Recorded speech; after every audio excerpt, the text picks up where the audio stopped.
The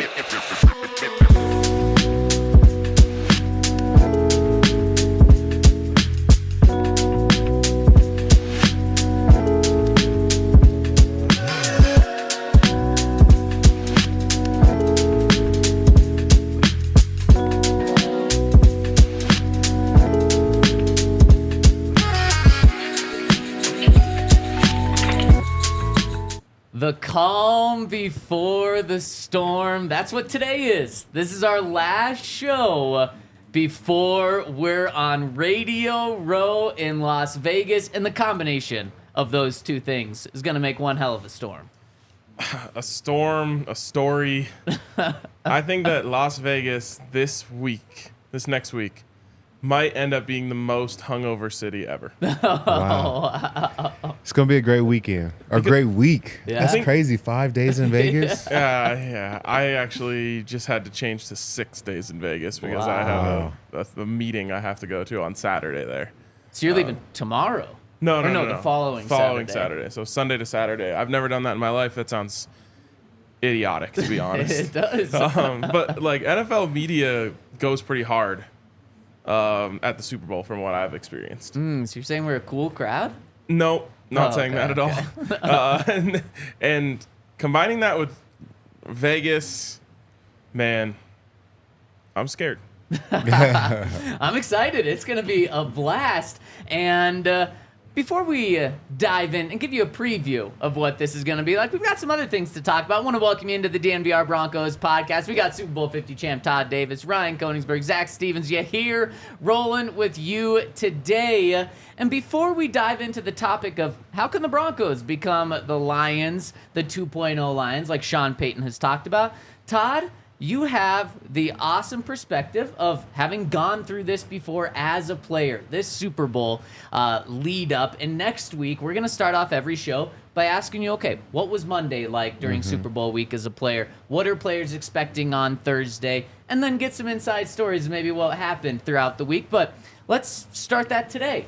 What happened? What was this week like? Kind of the week before you travel out to the Super Bowl. This week was a good week. It's a lot of film, a lot of prep, but it's not like you're not in pads. It's not full speed. You're kind of playing around for the most part, just getting ready to go play this big game. And then we took off, what was that, Saturday before the game? But I think this is like the most fun. I think next week it gets a little bit more serious. Yeah. But this week is purely about fun. Like, can't believe we made it. It's a hassle trying to figure out, like, buying tickets for everyone, buying plane tickets, trying to figure out who can come on the team bus, trying to figure out who can go to all these different events. I feel like that's the toughest part. The game kind of figures itself out, but like trying to get your family in line, who you're going to bring, who you have to say no to, figuring out how much these tickets really are. Like, it's tough. How many people did you end up bringing?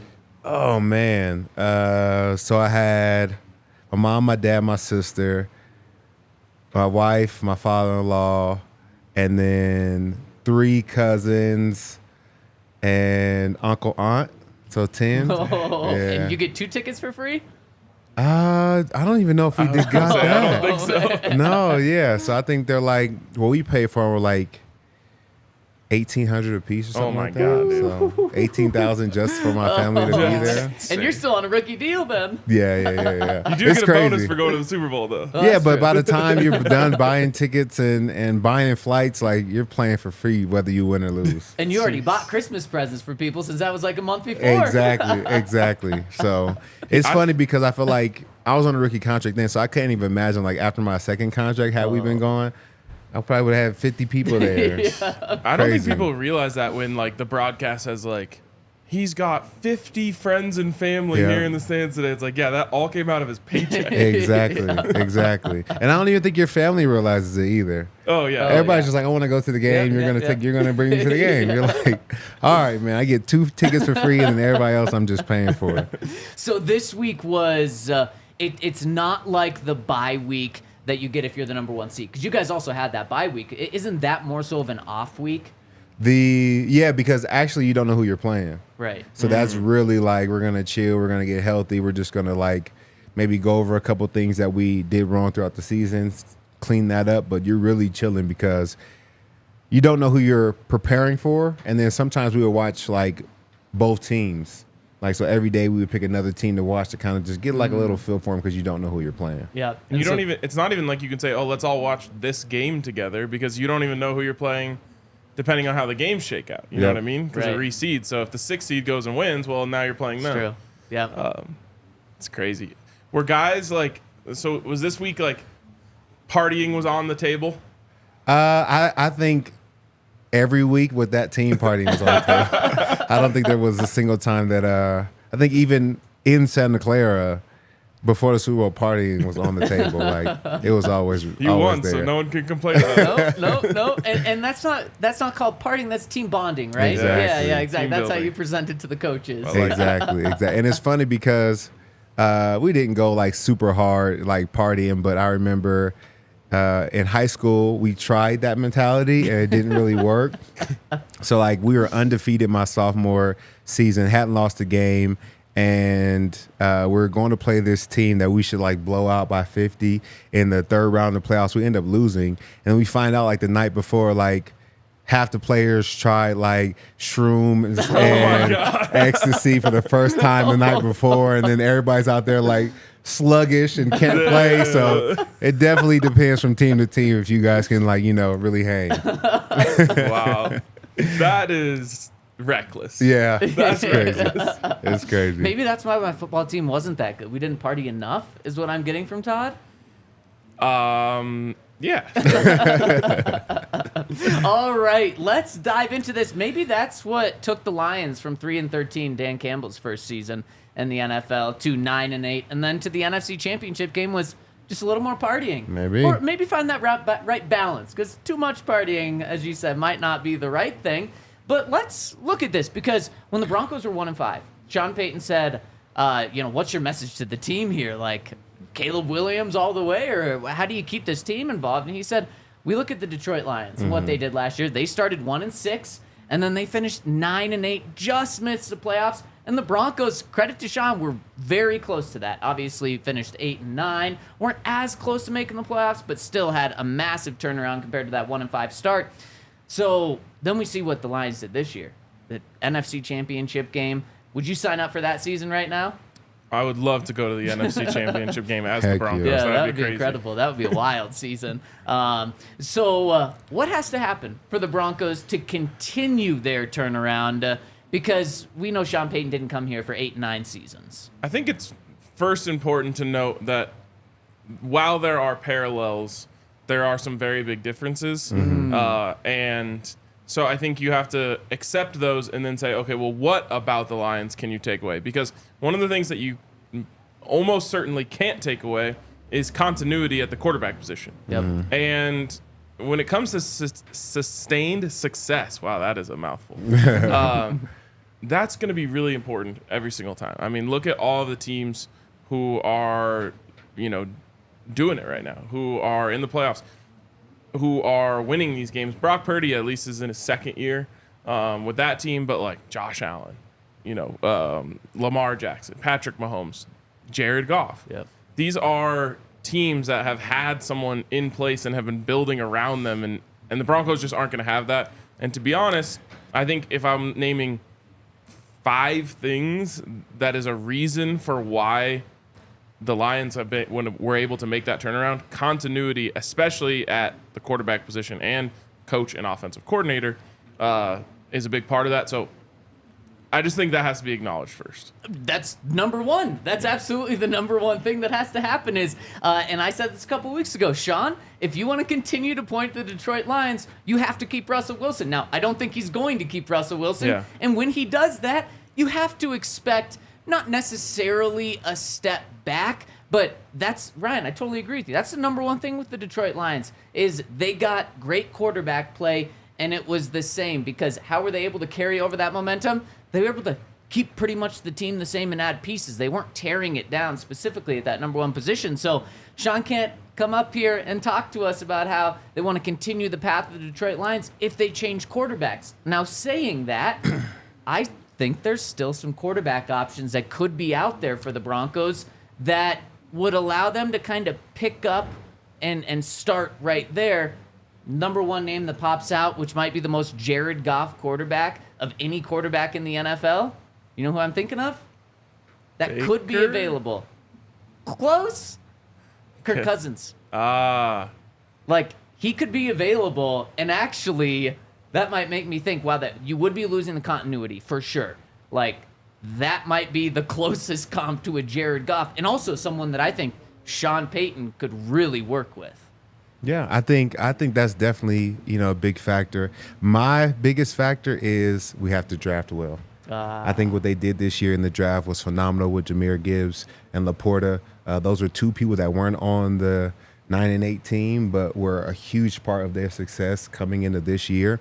And I think if we want to have success at all this next season, we have to hit the draft. I know we don't have a second-round pick, but maybe we trade up or we do something to get somebody that can be a big help to us, like Laporta has. Arguably one of the best tight ends in the league this year. Jahmyr was phenomenal all the way up into that last game. Costly fumble, but had a phenomenal season.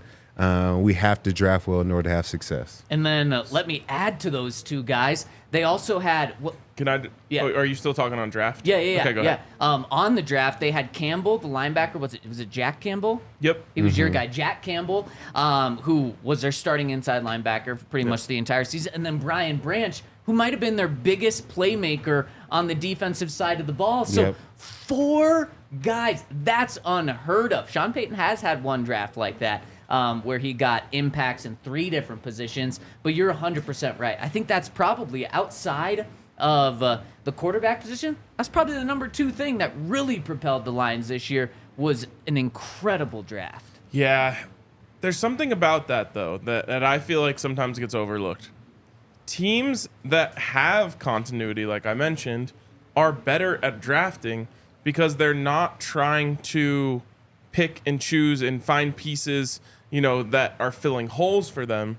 They're able to draft players that they just think accentuate what they do well. You look at like the Nuggets, for example.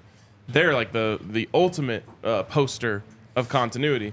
Well, they can just like go draft Peyton Watson and be like, well, he cuts well. He's gonna be a good dunker. He's long. He's gonna be able to defend well. And it's just like he's not coming to necessarily do anything for you except help you, if that makes any sense. Rather than the Broncos in years past, it's like, okay, well, we need a left tackle. I guess we got to go draft Garrett Bowles. Right. It's we need this, we need that. And when you're constantly changing coaching staffs and you're constantly changing schemes, it makes it even harder to find guys who fit. And some of the guys that you have that did fit now don't. And now you're drafting. So that continuity piece, I think, is really important. But you're right. I mean, the draft they nailed, and that leads me to the next thing that I think the Broncos need to add that the Lions do so well at, and that's team speed.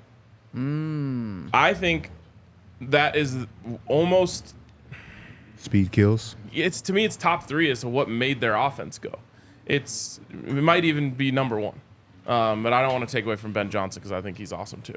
To me, when you look at the teams that really gave the Broncos trouble when we watched, it's the Lions and the Dolphins. What are the two? What is the thing that those 2 teams have most in common? It's speed. Jahmyr Gibbs, Jamison Williams. The list goes on, and even Laporta for a tight end is fast. Yep. St. Brown's fast. Yeah, exactly. St. Brown. Reynolds. It's incredibly difficult to defend that, and then they have it on the defensive side of the ball too.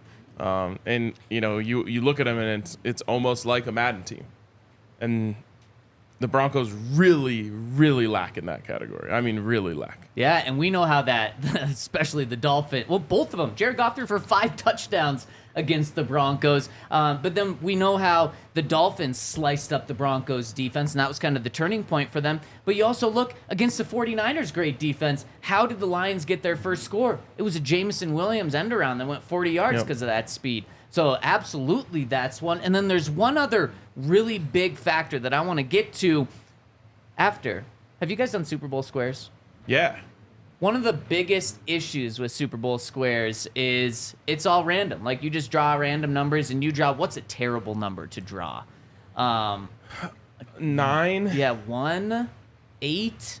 Yeah. Those would be bad numbers. Over at Circa, with their Super Bowl squares, you get to pick your numbers. And so that's the great thing about it. So you need to download the Circa Sports app for the Super Bowl squares, and you can bet a minimum of $1 with a max payout of $100,000. So if you want to get in on the action with the big game, check out our friends over at Circa. Download the app. And then also, if you're going to be in Vegas next week, come join us Wednesday at Circa. We're going to be there. It's going to be a party. You speak of parties, that's going to be it right there. So 6 to 8, and if you come, you get free drinks. Free. If you RSVP. yeah, so make sure. How do they RSVP? How do you RSVP? We'll have a link out. We'll have a link. So you can DM us, DNVR_Broncos, or just stay tuned for that link. But make sure to download the Circa Sports app, and that's it. You just minimum of $1 bet with a maximum payout of $100,000. So get in on all the action for the big game over at Circa Sports app. You must be 21 or older. Located in Colorado, all rights reserved. Circa Sports Colorado encourages you to gamble responsibly. And if you have a gambling problem, call or text 1-800-GAMBLER. And shout out to our friends over at Game Time. Game Time is a great app that allows you to get the best prices for tickets, whether you want to go to concerts, games, any kind of events, and especially the big game, the Super Bowl. If you use the code Vegas100, you get $100 off the big game for tickets. And I don't know about you, but an extra $100 in Vegas never sounds bad. And if you keep listening to this show, we're going to maybe have a draft that could tell you what you could do with that extra $100 so you can take the guesswork out of buying tickets with Game Time. Right now at the Game Time, you usually get $100 off the big game ticket with the code Vegas100. Terms apply. Just download the Game Time app and use the code Vegas, VEGAS 100. for $100 off the big game ticket. Or if you're not going to the game, use code DNVR for $20 off your first purchase at Game Time. All right, so we have continuity, specifically at quarterback. We've got drafting well. We've got team speed. And one other thing that I think defines the Lions this Wait, can I year. talk about team speed real quick? Yeah, absolutely. Just about how important it is as a team. I think you even see it at the Broncos. I think you talk about Jaleel and what he brought to the table and how much we were calling for him to get the ball because he was the fastest man when he was out there. You talk about Marvin Mims, who is now a Pro Bowler and has made a huge impact on the NFL. He's the fastest guy on the field when he's out there. Absolutely, I think team speed is necessary, and I think Broncos need more of it. And the fact that they brought in two guys who helped in that category last year tells me I think Sean Payton understands the importance of that, which is nice to know as well. And one last thing I'll say about it is those two games, the Lions and Dolphins, a lot of guys on the Broncos who we consider good tacklers really struggle tackling. Todd, you can speak to this. It's like when you're out in space against a guy that's so fast, you can kind of freeze up because you're like, oh man, one wrong step and I'm getting burned here. It's like trying to catch a rabbit or a chicken. Yeah. Like it's too hard to do. They're too quick. They're too shifty. I'd much rather play slow, big guys than the fast, speedy ones. So Taysom Hill isn't necessarily your dream signing for the Broncos then. Not necessarily. So the opposite of team speed is I think where the Broncos also need to go and develop, and that's the offensive line. The Lions have such a good offensive line, and obviously they've had massive investments in Penny Sewell. What was he, like the number 2 overall pick many years ago? Obviously the Broncos aren't going to do that. They're not going to trade up to get their left tackle of the future, but they also had Graham Glasgow playing for them this year, and so he wasn't a big investment at all. The Broncos let him go after this past year because he wasn't good enough for them, wasn't staying healthy enough, and so it's not like the Broncos need to go out and spend even more because they've made those massive investments. First round pick on Garrett Bowles. They made huge splashes in free agency on 2 of those positions. Used a 3rd round pick on Quinn. They made the investment. That offense, and we've seen improvements from the offensive line. They just, with continuity, need to continue to get better, and you need to figure out center. Whether it's Cushenberry, whether it's hitting someone in the draft there, that offensive line helped Jared Goff so much, helped the team speed so much, helped the backfield so much. It needs to take a step up this year. I agree, and I think it kind of points a little bit to coaching too. Yeah. Because Graham was here, and no disrespect, but when he was here, he was a liability on the front 5, but when he was there, he wasn't being called out in the same way and really wasn't making the same mistakes. So what changed from his abilities? I don't think much. I think maybe it was the coaching. And I will say that the offensive line as a whole has gotten better this season, but I think it speaks to coaching because there's no reason why he should be terrible enough to be released, but then go over there and be a starter and be a pretty solid piece in their front 5. Yeah. While you were talking about that, I realized something. Uh-oh.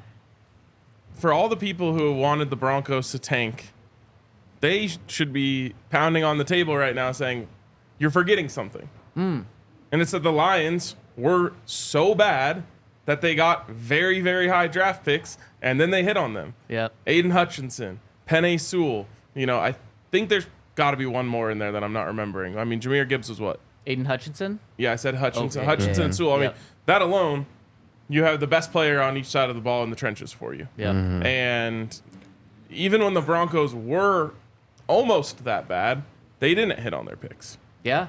No, you're absolutely right, and that's why drafting is so key. But there's the continuity that we talked about is important for the offensive line. It's important for everything we've talked with the quarterback position, but also with drafting.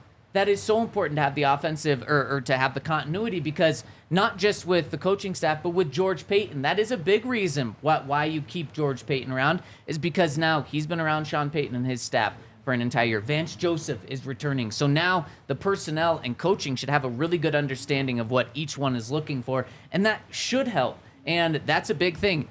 Dan Campbell gave a game ball after the Lions' first playoff win to Jared Goff and to the general manager, because of how important those bonds between both of them are, between the head coach and the quarterback, and between the head coach and the general manager, for being on the exact same page. That's no coincidence that they were able to draft so well and build a team so well together. Yep, totally. I feel like I could do it.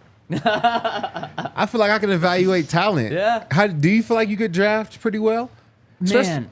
I mean, it's just watching film, and then you can. I feel like most of the time you can tell who's overhyped and who's really a dog. Yeah.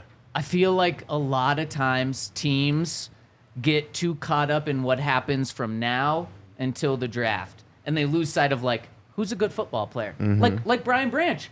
He was a great football player at Alabama. He was exactly what he was at Alabama as he's been for the Detroit Lions, but I actually don't know why he fell into the third round. If it was speed, there had to be something, but they just overthink those things too much. Yeah. There's too much time where you lose sight of who the good football players are, and then you see guys in the NFL, and you're like, why was that a day 2 pick? And it's well, because he was 4'8" instead of a 4'6'9". It's well, that's stupid if he can play football. Yeah. I think they stop watching film and start looking at all that other stuff, like you Yep. said.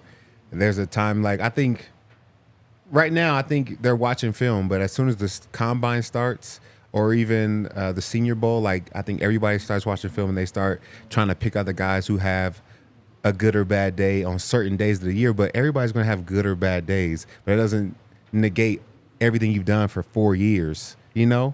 Yeah. And I don't think they take that into consideration after that.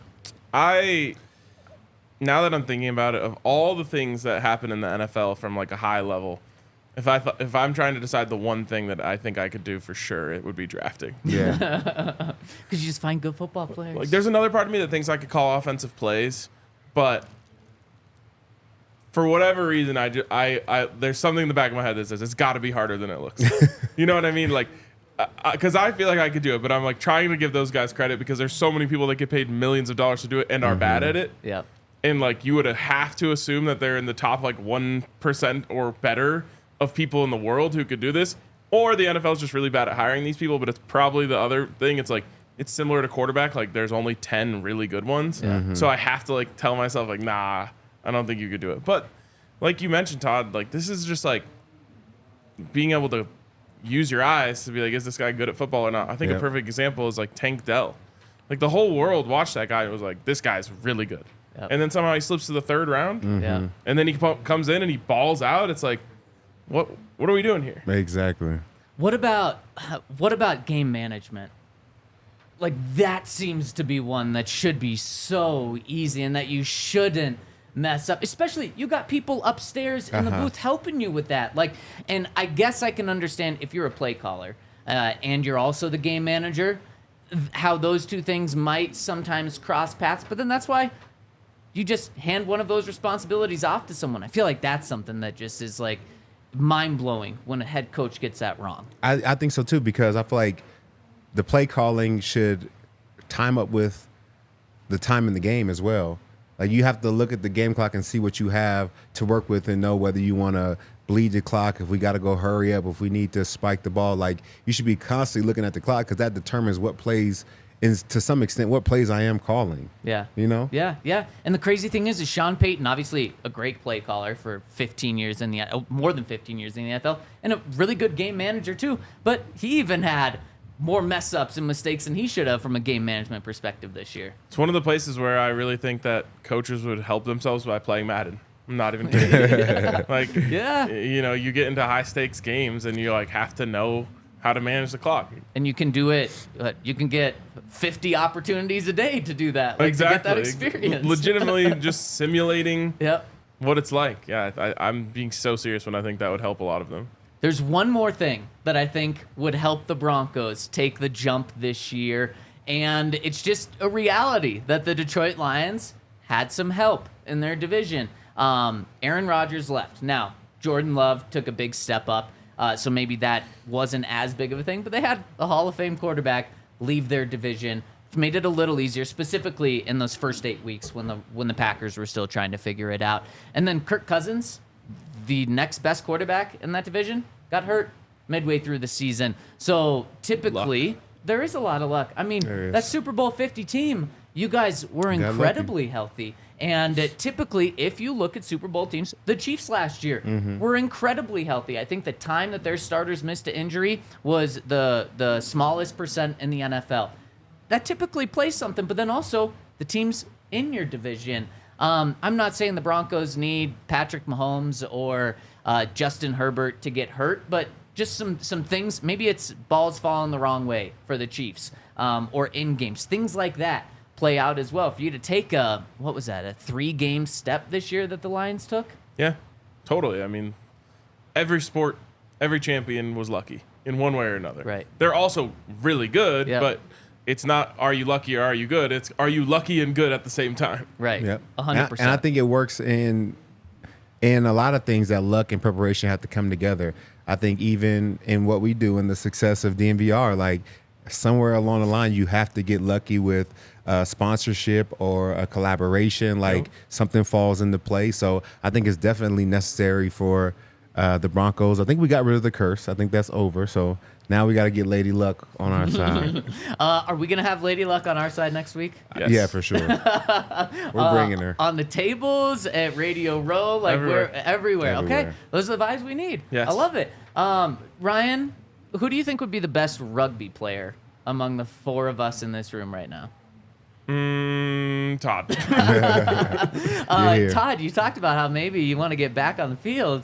You could probably be the star of the the American Raptors over at Infinity Park, because you know how the American Raptors are built?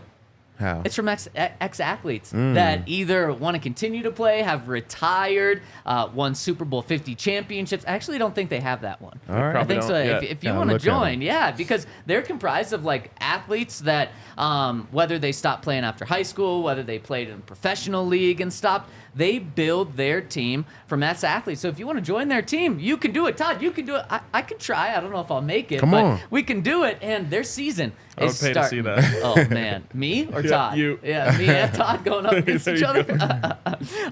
That you can join the American Raptors journey, even if you're not going to play. Starts in just 2 weeks. They're going down to Argentina, and you can catch their games Free on trip to Argentina? That's pretty ESPN dope. Plus. Yeah, right after Yeah. Super Bowl, you could head And they're down on there. ESPN? Yeah, there you go. So they just continue to grow, and we are there every step of the way. And if you want to see them, they have their first home matches in March, where they've got a 6-game home stretch starting. Their tickets are only $10 starting on Sunday, March 17th.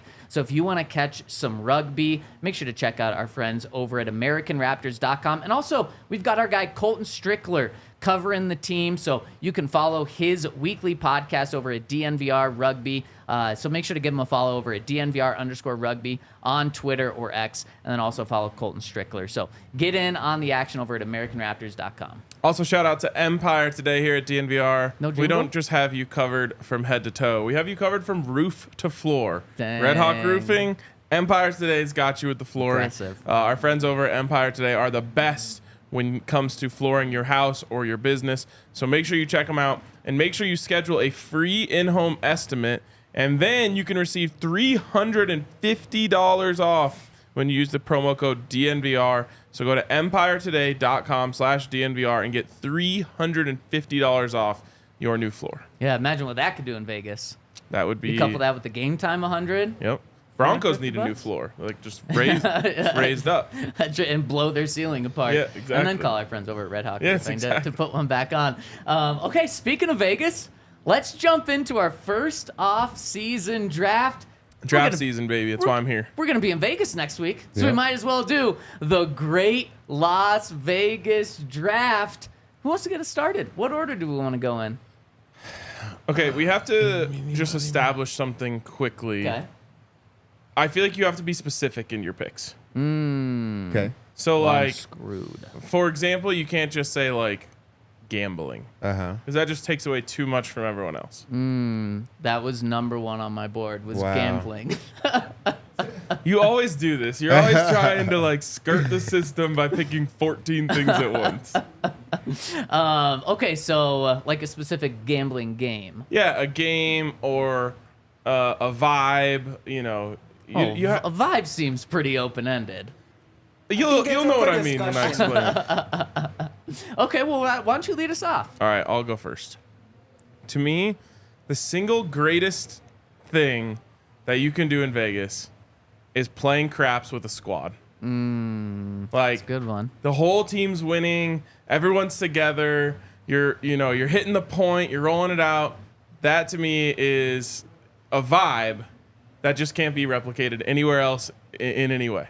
I mean, it's very fair, and with the squad is an important one for this Oh, one. yeah. When we had 2 nights in Vegas when we were there for Week 18. Is that it? Broncos Felt like a raid. week. It did feel like I'm scared for what this next week is gonna feel like a month. The first night we stopped by a craps table on our way kind of back. Yep. And Terrible move. I advised against this. Yeah. There was no one at the craps table, and only one person in our group. Don't want to put him on blast. Spencer. Spencer was like, I want to play. So it was just him. No one else joined in, and it was the most depressing thing in the world. Just like one guy on the craps table losing. Just It's the crapping end out. of the it was crap. Yeah, it was full of crap. The next night, so that was my first experience with craps ever. I'm like, Yeah. this thing sucks. And he was like, oh, well, since there's no one else, like, I'll just get to roll, which is fun. But never in any game are the vibes more important than in craps. And then the next night, Yep. we went, and the table was already full. We roll up, all of us play in with the full table, and the vibes were awesome, and it was a blast. And we all won. Yeah, exactly. And we all won. It was amazing. And, like, yeah, just you're all cheering together. You're, like, calling out numbers that you're trying to get. That's just the best. I think it's the best. All right, Todd, you're up. All right. For me, it also is, I think the squad is involved, but I think there's nothing better than Drea's Beach Club in the middle of the heat, drunk as hell, plus hot as hell, and then trying to find your way back to your room after that. I think that's the best feeling in Vegas. So we can probably broaden that one a little bit and just go with, like, day club. Yeah, we could do that. All right, day I club. thought we wanted to be specific, No, so I was yeah, giving, yeah, you know what I'm saying? I love Giving your my specifics. I was specifics. mostly just thinking of how Yaya's going to get it on the graphic. It's also, we got to specify because how we did say Zach will try to broaden and capture like all of Vegas in one pick sometimes. Yeah. I mean, I had pool party on mine, so that probably takes it. Yeah, I mean, that would have been similar. That wouldn't have been too broad.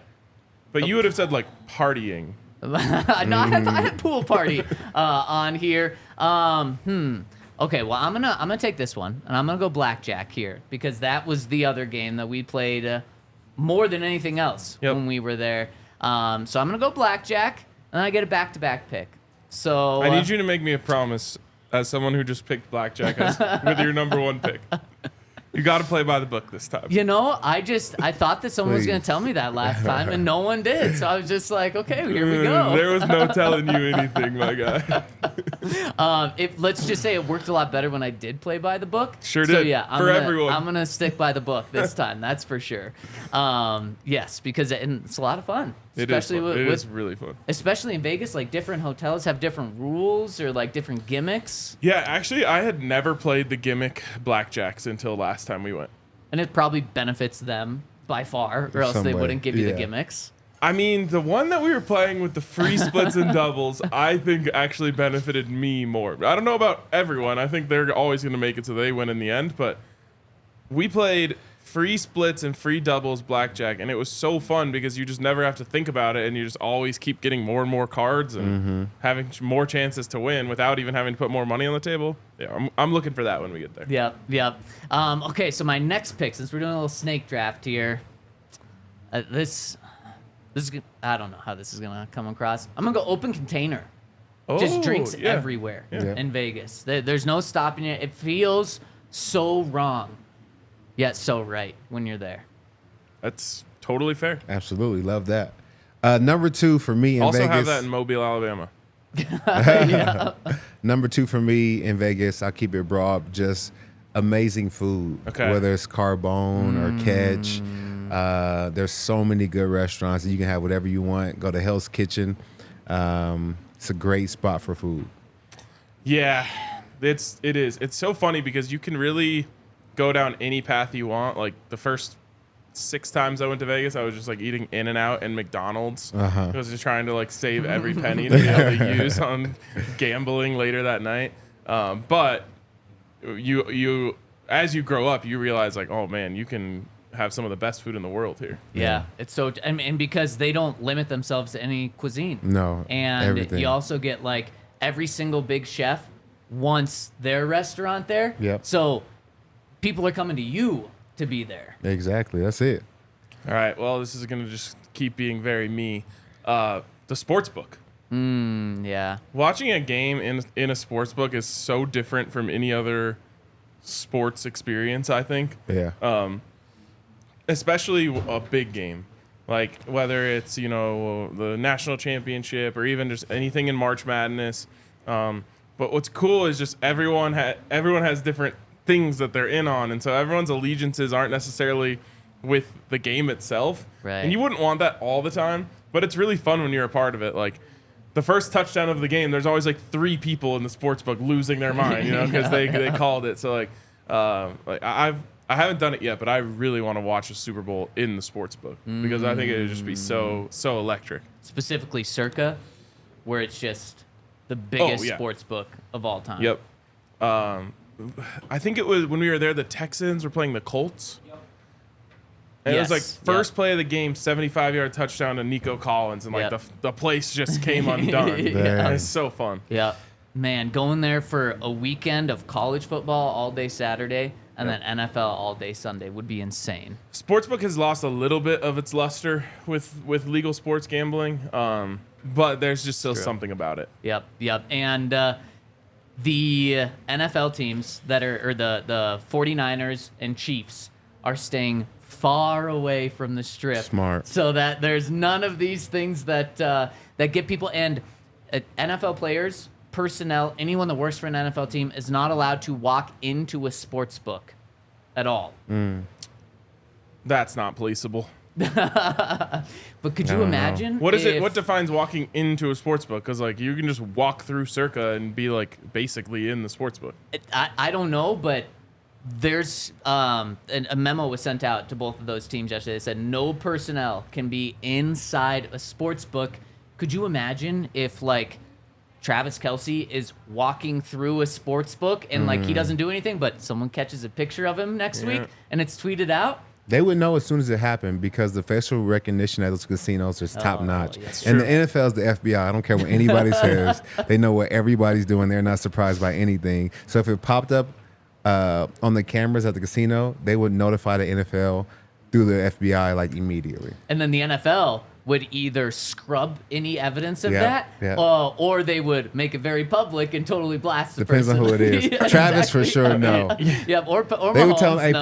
put some bets on. Put some bets in. A couple Here's things. some money too. Exactly. Did you guys follow the Alabama baseball betting scandal at all? Oh my goodness! Yeah, that was last year. Yeah, and like I think there was just a resolution no, and I the whole hadn't thing, heard and about like that. they got busted. But like this guy was so reckless, literally just like reading texts from the coach of the baseball team, telling him what to bet on, and then being like, "Hold on, like I need to text this guy back." Like as he's like at the window, and like the coach of Alabama is like, "Yo, like our ace pitcher is injured. Bet against us today." And he's like, Okay. Ace pitcher injured. Bet against us today. Can I bet again? Like, what? yeah. And, like the guy at the window was just like, what the hell? Like, obviously he didn't say anything at the time, but then went and told.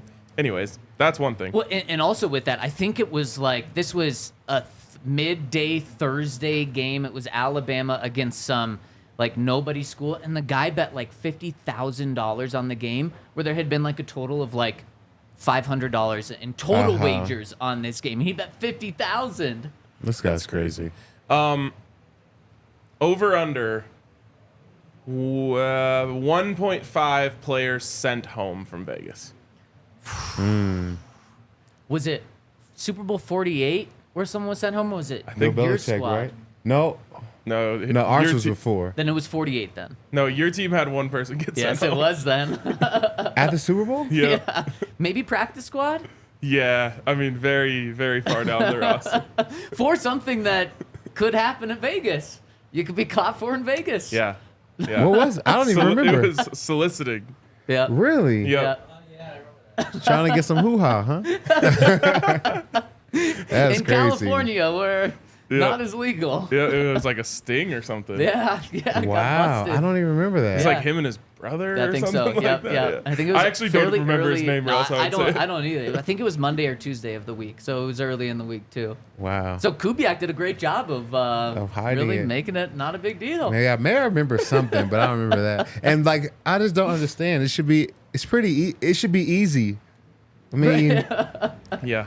you can go to the club. I'm going to the Super Bowl tomorrow. You want Yeah. to come? Ticket. Right. It should be.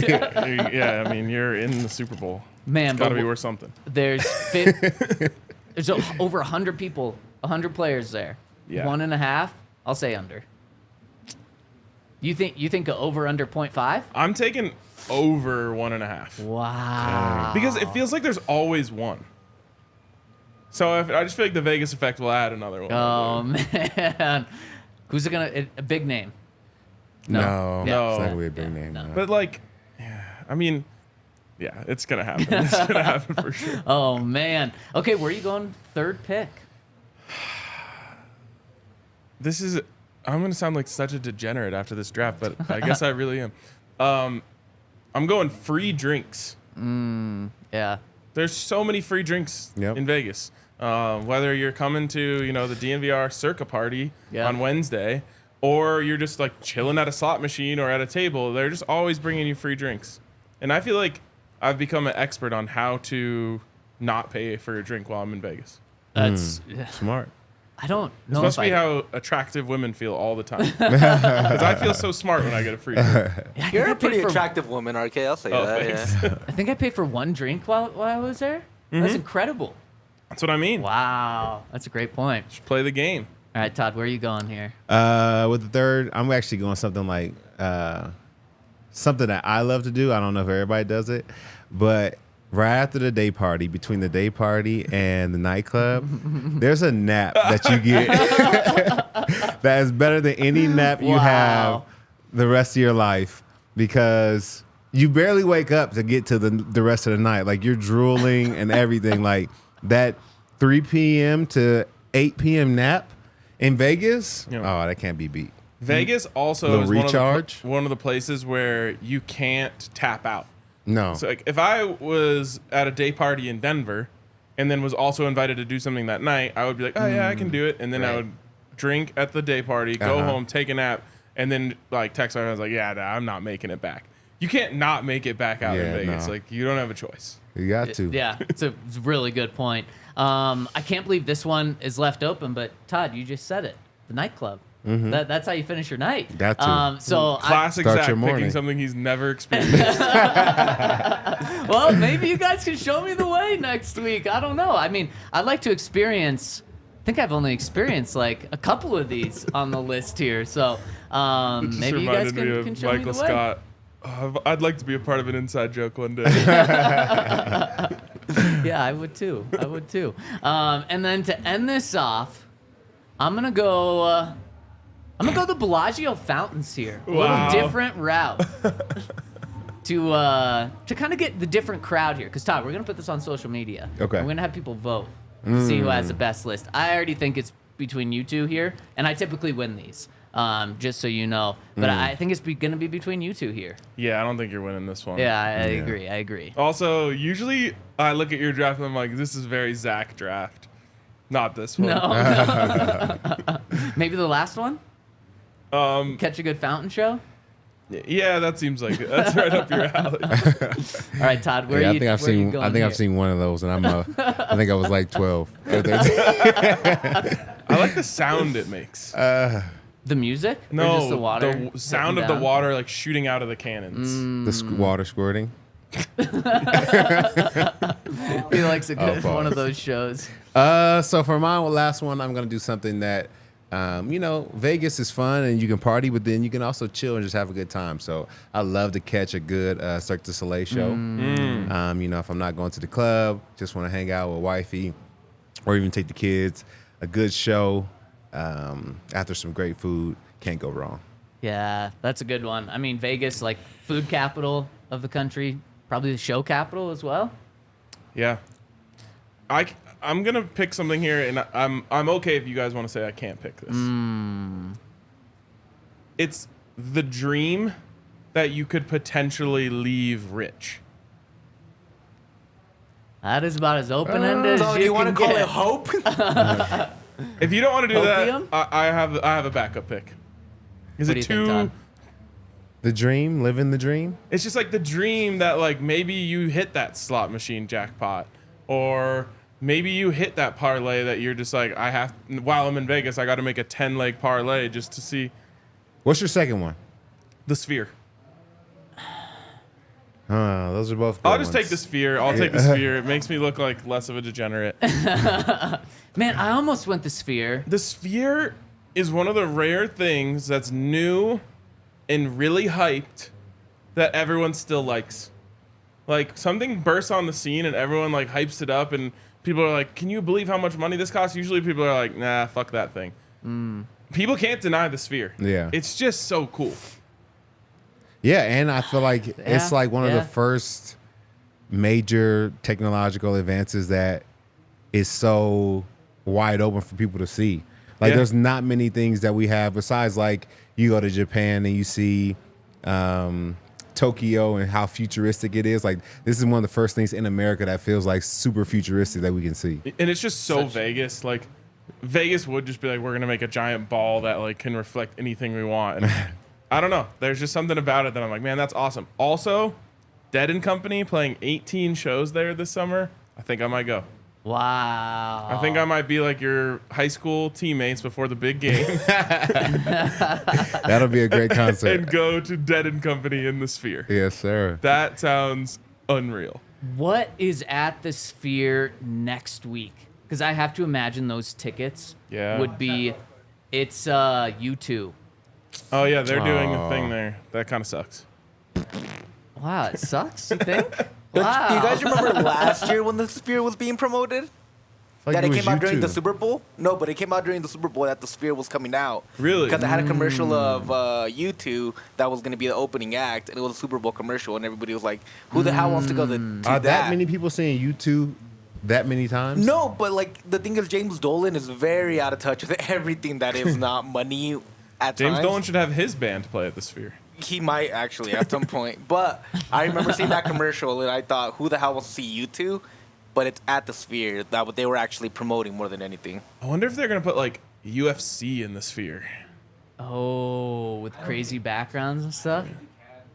Way the Sphere is for, it's like kind of a concert hall, so it looks more like Red Rocks than it does like an actual event all the way around. So it's like at the very front of you. It's like you're looking down at it basically. Yeah. Well, it's like this, right? It goes all the way to the top. too. Exactly, Yeah. and it's only one side that has seating. It doesn't have seating all the way around. You could still do it, though. Maybe, but it's just I think it's harder because they want to fill. I think right. the thing is they want to make money. The more seats you have, the more money you'll make all the way around. I mean, maybe to your guys' point, I thought Super Bowl week at the Sphere was going to be unbelievably expensive. Cheapest tickets right now for the Friday night show, $375. So that shows that, maybe YouTube isn't as good of a get. I just don't like U2 that much, but they really lost it for me when they just preloaded one of their albums onto my the phone. iPhone, yeah. I was like, you don't get to just choose to be on my phone. Was that a mistake though? Well, No, I think it that was a mistake. No, it was something they paid a lot of money for. Yeah. So, real quick, Just forced it down everyone. Yeah. Wow. So I'm not losing my sphere of virginity to YouTube. you might be able to listen to UFC after all, because Cody's confirming that Dana White has already confirmed the sphere for UFC. Let's right? go. There you go. Sphere UFC. Our guy Cody, Las Vegas native, he knows all about it. He's going to be at Circa next week, and so should you. Join us on Wednesday, and to give you a little taste of what this next week is going to be like. I think we had, average 3 or 4 guests a day last week, Monday through Friday. Last year. Yes, yeah, last year. Guests range from, TJ Ward, I'm trying Emmanuel to, Sanders, Ryan Harris, James Palmer, Lindsey Jones, I mean, so many people. Pat Surtain. It's going to be a blast. And some of those people you mentioned, we've already got booked for next week as Let's well. go. It's going to be awesome. So make sure to stay tuned in. We've actually got a little preview, which we're going to end this show with. It's the best of, some of the best ofs from last year to get you hyped. And next time we see you guys, we're going to be in Las Vegas. So make sure to stay tuned next week. We're going live at noon Denver time, so just 1 hour after when we typically go live. Going to be Monday through Friday, starting at noon. I realized I should have drafted just it never closes. Is that a good thing? Open 24/7. It feels like a good thing when it's happening. Yes. It feels like a bad thing the next day. Yeah, it's very true. I'm worried about a super late night followed by like An having to early start morning. booking guests at like 8 a.m. Yeah, we're can gonna do probably it. learn that lesson twice. I believe in you. I'm gonna need you right there with me. That's right. Okay, let's do it. Enjoy this preview. Man, last year was a blast, and this year I guarantee it's gonna be even better. And we're wrapping here. Yep, we're wrapping. All right, So we'll see you enjoy guys the in preview Vegas. here.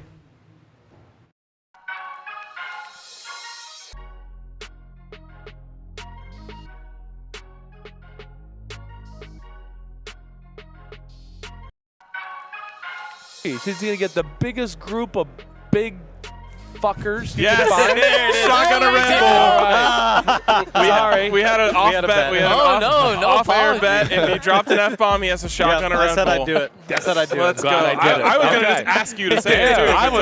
I wasn't sure, but I just went I with it. love that you I went with figured it. we're digital and there's no rules Wait, there. you talked about confidence. You said it with confidence Right. too. I mean, Yeah. fuck that shit. There we go. That's new. You had the interception in that game too, right? Yeah, So there was also the fumble on the play, yeah. but Danny recovers. Yep. Who gets to keep that ball?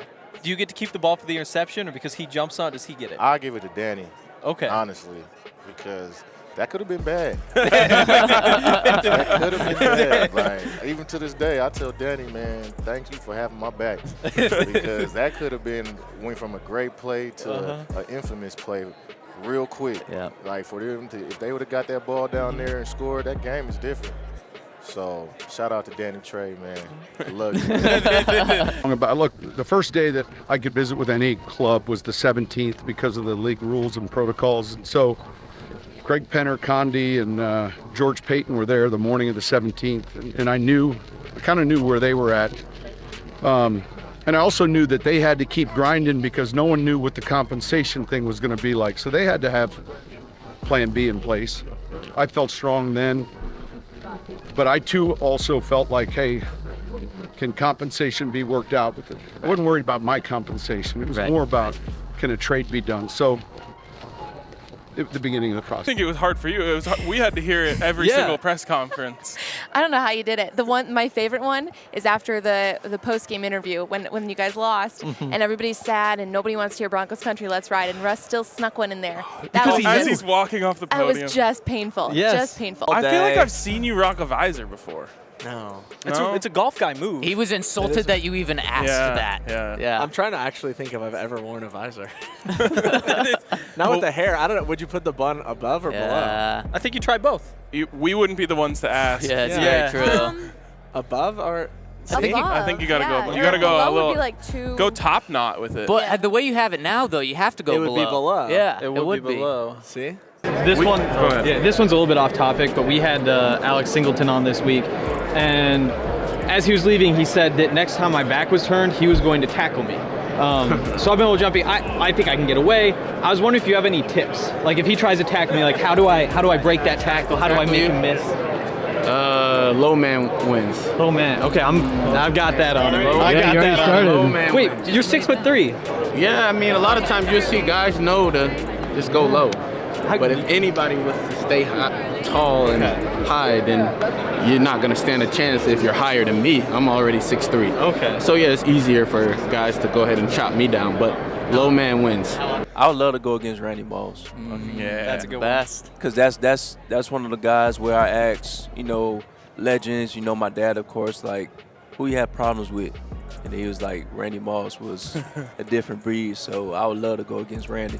And then you can tell your dad, like, I didn't have any problems with him. I don't know what you're talking about. Yeah, I would love, to have that battle, if I was to play in the past, of course. But, I think it'd be a great battle for sure. If you want to know what it's like to play for Sean Payton, go on my Instagram, Emmanuel Sanders, @EmmanuelSanders, and look at the last post that I posted. It was we just won the game with Sean Payton, playing music in Club Dub, and you'll find out what Club Dub is because he's bringing it to the Broncos, and he's grittying through the locker room, right? Like having fun. He's a player's coach, but also he's one of those guys that pays attention to the details of the game. You're gonna have fun, but you're gonna have to work hard, and he loves to win. And so, when we fired Nathaniel Hackett, I say we because we are Broncos country. When we fired Nathaniel Hackett, I was like, Sean Payton. If we can get Sean Payton, man, that would be beautiful because he's gonna provide consistency. Well, it's funny because I will say who my dad is as a coach and who he is as a dad can be different because he's super intense on the field. I mean, you guys have probably seen him through the years in New Orleans just screaming, going crazy. And I wouldn't say he has that approach at home. He's super calm. I think he's a fun guy. People probably don't realize that as much just because of his intensity on the field. But he is weirdly detailed with random things. So I'll sometimes, but it isn't his work mode. So I'd go up to the office in New Orleans and I would see yellow pin has to be here, green pin. I don't know if it's some OCD tendencies, but no, he's definitely a detail-oriented guy. I'll tell you this. Gary Kubiak, before every game on Saturday nights or Sunday night, if we had a Monday, would play what we called Saturday Slappies, just fail videos that made us laugh. They had Aqib Talib on a roller coaster screaming his guts out. They had different players afraid of things. They had Wade Phillips dancing at his daughter's wedding. It was awful. So we had fun like that. The biggest speech, I believe, though, of that season was before Pittsburgh, and it was DeMarcus Ware who talked. Actually, it may have been before New England, he came in, he had a suitcase, and I was like, I don't know, is he leaving, going home tonight? Who knows? So he starts talking, he unzips his suitcase, and he slams down a Lombardi trophy, and he said, they want to take this from us. Mm-hmm. And he goes through and names 30 different players on how they stepped up at different points of the year. They're trying to take this from us, and this is ours to take. And it was just, that was it. We just set the moment, getting the chills now. I mean, it was in another example of how a fantastic leader and teammate made a message and delivered it. And it was amazing. What's going? Desert. Wow. It is a desert, yeah. Oh, bro, they're asking about you in the comments right now. They do. They miss you. I know, I heard, yeah. Yeah. Even though he was rudely tweeting at me last night. He did pick up on your tweets. Yeah, when I get home and all my updates are just Henry just trying to bash me, and I can't respond. He's so red right now. Oh, it's terrible. I'll defend you if you go after him. That's true. Let me use your mouthpiece. I just want to say, there's another you're one, a free right? agent. Yeah, don't you work here? Not my best move there. You're a free agent, so I know you have to keep your image up. You can't be fighting with me on Twitter. This is my time, and you're not going to stop me. I know. Yeah, Wow. go Grizz. Wow! Don't let him get away with that. I mean, they've blown him out the past 5 There years. we That is go. true. There we go. Okay. What happened? What happened with 100 before that? Tell me about. You weren't alive for 1918. those. Tell me about 1918. What was going on? I don't know. Probably a What was Grizz going win, though. on? Probably a Grizz win. It was probably really cold. It was probably really freaking cold, just like Arizona. Where and when did that nickname come about? My real name isn't even Jake, so I'm trying to, I'll keep. Jason is my real name, and in the 3rd grade there were 5 Jasons in the class. When I transferred in, the teacher said, you have to go by something else. So I've been called Jake before. Mrs. Jenkins in the 3rd grade. I've been called Jake, so my name became Jake. Well, as I progressed through playing sports and I read Kenny Stabler's autobiography, and he was the snake in football, the original, my brothers started calling me Jake the Snake, and their friends called me Jake the Snake. I went to a basketball camp, and Chris Childs from Boise State and Arnell Jones, the basketball players there who I looked up to like they were gods, called me Jake the Snake. And so everybody started calling me Jake the Snake. And I signed my first autograph at ASU, Jake the Snake Plummer. I was like, I'm doing this. And I became the Snake, and thank goodness I could act like a snake and perform somewhat snake-like movements out there and make people miss. Like I say, why do they call you the Snake? I say, well, have you ever come across a snake and all of a sudden you're like, whoa, there's a snake, and then all of a sudden he's gone? Yeah, exactly. You see me in the pocket and then I'm gone. So should the expectation be to compete for the playoffs, to get into the playoffs, or is that a little bit too lofty coming off of 5 wins? You went and you hired Sean Payton and you paid him a lot of money and you traded draft picks for him, and last year you traded draft picks for Russell Wilson and players. You should absolutely be expecting to go to the playoffs. I forget what party it was. I think it was Chainsmokers or something, and they ended up building like a warehouse from scratch, like in an empty field. Oh. And we're there, and like Andrew Siciliano rolls in, the host of our show on NFL Now, and it's him and Vince Vaughn. And, like, if you know Vince Vaughn, like, enormous Vince Vaughn, and Andrew, like, not as very enormous. They walked in like Danny DeVito and Arnold Schwarzenegger twins. And all of a sudden, and there's just, like, 4 of us hanging out.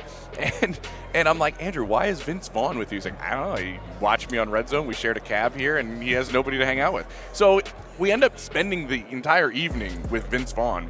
And I made him laugh a couple of times, which was, like, to me, a huge, like, Wedding Crashers, Old School, like, Name the Movie. Swingers was, like, the DVD that was in my player every single day of college.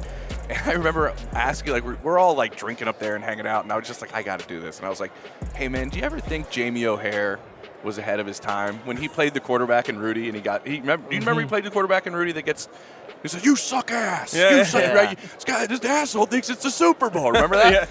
That's Vince Vaughn. Like, nobody really remembers that's Vince Vaughn and Rudy. Wow. So, and he's the quarterback. Remember at the end where he comes running in, they're like, in comes Jamie O'Hare. It's easy to say his career has been a disappointment. You know what I mean? Like, and he's the throws the pass and says, that was for you. I was like, man, you ever think, I said to him, I was like, did you think Jamie O'Hare was kind of ahead of his time, like the bad boy quarterback? I mean, like, if it was like present day, dude would have been big man on campus. He wouldn't have been demoted by any means. And he was like, like it's like Vince Vaughn, like that. And I was like, yeah, this is the greatest thing ever. Successful. But then I was like, hey, dude, look, I got to get a picture. A huge fan.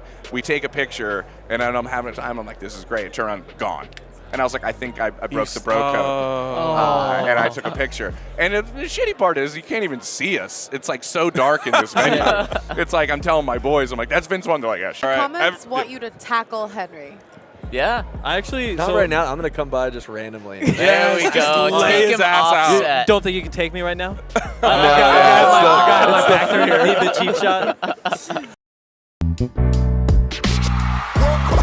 We all silly like the mayor.